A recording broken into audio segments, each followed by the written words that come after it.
Man, I really don't understand why housing and property has to be so expensive.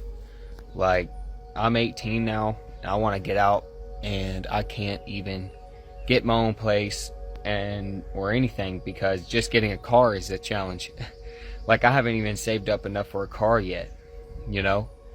But I just want a cabin out in the woods somewhere in New York and be able to homestead, live off live off the land that I've created, you know. Ever since I was a little kid, I also wanted to live in a cabin in the woods and do homesteading, except in my case, the woods was the desert. So even as an adult, I'm Gen X now, even as an adult, I felt the urge to build myself a little house. And so I built this prototype out of a jungle gym. It cost less than $400. And I figured it was a house that I could put anywhere. I just needed to learn how to build it, and then I would never have to worry about not having a house. This is the inside. The area is less than 100 square feet. It is actually a jungle gym, so it should be pretty compatible with a lot of ordinances, meaning you hopefully won't have to get a permit. Also, it's a dome. Domes are strong. We have earthquakes here, so that was really important.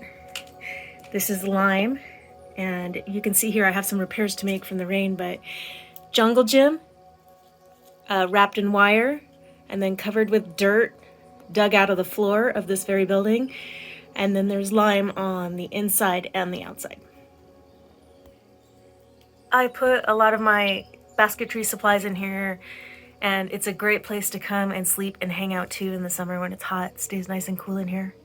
All of these materials, like the flagstones for the floor, I was able to get out of a dumpster for free. You don't have to spend a lot of money, and it's just a simple, functional building. Cool in the summer, warm in the winter. So here's the inside view. I put a little beanbag in here to sleep when I want to. I can cook food if I need to. It's wonderful.